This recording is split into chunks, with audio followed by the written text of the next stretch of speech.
that led, one thing led to another, and we began to develop some, a kind of a home for honest journalism. You might say old-fashioned journalism, but that, I'm not sure that's quite the right concept. It was, because I'm not sure it was that good in the old days either.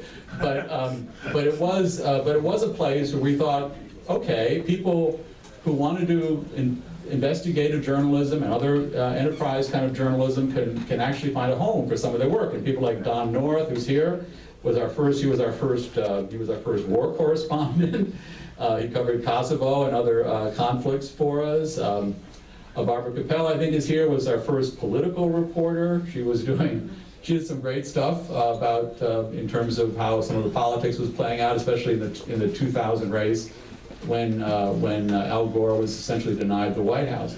So we kept doing all this, and over time, the other surprise to me was that many people from the intelligence community, who were honest analysts and others who worked in the community, who were seeing things happening inside the intelligence community like we were seeing in journalism, that there was pressure to push things in a political direction rather than in an honest one.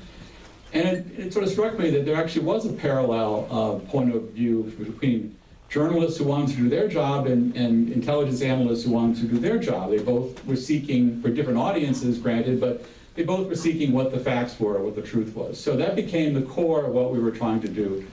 And it just kept sort of growing and growing. And we kept bringing more and more good people in. A number of them have written for us, people here.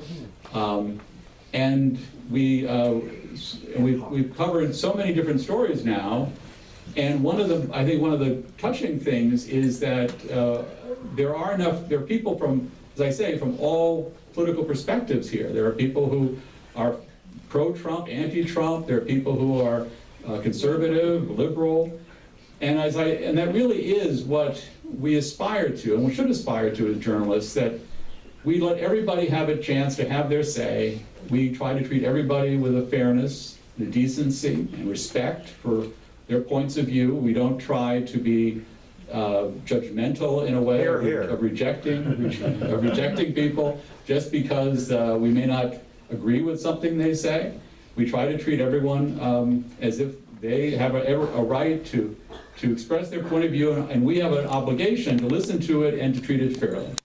So, and that gets me to the reason that, oh, by the way, a couple of years ago, we decided to give an award. It was actually to Sam, my oldest son, who was the person who sort of put together the website.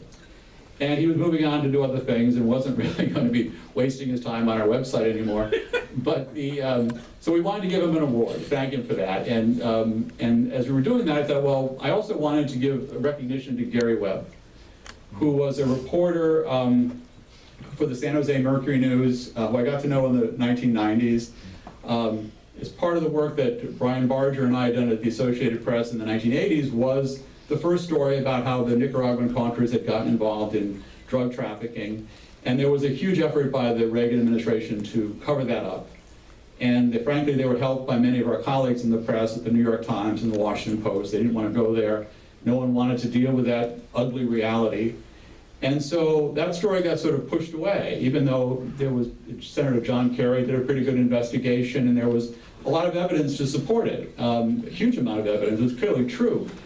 But it was not something that people sort of wanted to deal with at that point. So it was part of our sort of lost history, if you will. And then Gary Webb came along in 1996 and contacted me, and he said he was going to do a story about what happened to the drugs once they got here. The stories we had done had looked at more at the drugs at the development end, where they were being brought through Central America to the United States. What Gary Webb focused on was what happened to the drugs once they got here.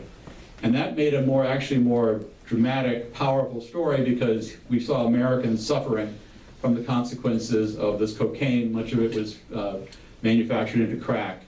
And so Webb called me and asked me what I thought about it. And I said, well, I hope your editors are behind you. And he said, oh yes, they are. They think they're really enthusiastic. And I said, okay, that's great. Let's see how this plays out. But so Webb went ahead with his series in 1996, and I was covering it for Consortium News as things developed.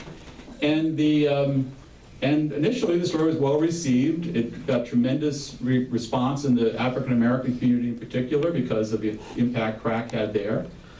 And the government sort of tried to push back. But strangely, this was a case where the government, since now we're in the 1990s, many of the people who were involved in the 80s were gone. The biggest pushback against Webb stories came from the mainstream news media, from the New York Times, the Washington Post, and the Los Angeles Times. They just decided they weren't going to admit they'd missed the story in the 80s, they were just going to plow through, and they went ahead and destroyed Gary Webb, and they put so much pressure on the San Jose Mercury News that his executives and editors essentially threw him under the bus. He was driven out of journalism. Even though we stayed in touch, one of the interesting things he had done was he had forced the government to finally seriously investigate this issue. They did so with the Justice Department and then with the Central Intelligence Agency. And the CIA's Inspector General, Frederick Hitz, was an honest guy. He put together a fairly comprehensive report that admitted indeed that the Contras were deeply involved in the cocaine trade and that the US government had looked the other way for geopolitical reasons. Essentially what people had been reporting. But still, that didn't save Webb's career. The New York Times, the Washington Post, and the LA Times still resisted accepting that truth, that reality. And so Webb couldn't find work. His marriage fell apart, his family separated, he couldn't pay his child support, and over the years he couldn't get jobs anywhere in his profession, and that drove him ultimately to take his own life in 2004. So that horrible story, that really dark, black moment in American journalism is something that I think we all have to remember, because it leads also to the need to be skeptical. That just because the New York Times or the Washington Post or the LA Times or whatever the major papers are these days decide something is true doesn't necessarily mean it is true. They have their own interests, and they can go off in directions that are false, that are dangerous for the country, that do not serve the purpose of journalism, which should be to give as much important information to the American people and to the world population as possible, to empower the people to actually have some control over their governments, rather than this idea of protecting the government officials when that seemed to be the smart play on the part of the journalists. So anyway, having said all this, we decided to call this the Gary Webb Award, the Gary Webb Freedom of the Press Award, and we were giving it to Sam, my son, last year or so ago. And we had a small little event, and it was just very nice. But then this year we thought that it might make more sense to sort of make a bigger splash with it, to in a sense put both the Gary Webb's role and the importance of what he did out front, but also to honor Oliver Stone for some of the work that he's done that doesn't really get much notice. Obviously, everyone knows Oliver Stone's a great screenwriter, director, producer. He's done, famous movies. But I also thought people should recognize that he has done very significant support for documentary projects. He has been involved in them. He's helped fund them. He has, and what he's done, which is almost unique at this moment in American history, is he tries to deal with people who are often leaders of other countries that are under attack by the United States or being harshly criticized. Some of these leaders are being demonized, and they're being turned into cardboard characters that can be easily denounced and dismissed. And what Oliver Stone has done in his documentary about some of the leaders of South America is to show this from their side, what they're thinking, what makes them tick. And that is so important at a time when the United States can engage in horrible wars. We've seen the effects of demonizing of foreign leaders, and it's not to say these leaders are great guys. No one's suggesting that.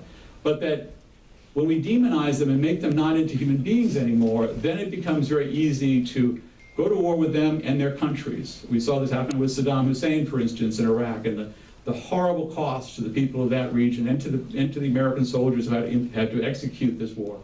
So we've seen the consequences of not dealing honestly and fairly with people, and not sort of trying to explain to the public that these are multidimensional leaders. They're people that you may end up not liking, may end up disagreeing with, but you should at least know what drives them. And so, Oliver Stone is really one of the very few people with the courage to say, I'm going to do this, I'm going to present these people as real people, and we can factor that into how the U.S. government and how the American people want to feel about an issue. And he's done similar work. He supported a documentary project that I was interviewed in regarding Ukraine, trying to sort of offer the more subtle, more nuanced view of what happened there. And of course now he's doing a program for Showtime, which will deal with interviews with Russian President Vladimir Putin. Another person who, even more importantly than some of the others, we have to understand, because the idea of rushing into a conflict with Russia in this kind of blind way that we did it with Iraq and have done it in other countries, dealing with the nuclear-armed Russia is even more dangerous to not just to the American people, but for all people. So I think this is why we wanted to honor Oliver Stone with this award this year. And I want to thank him for coming and accepting it.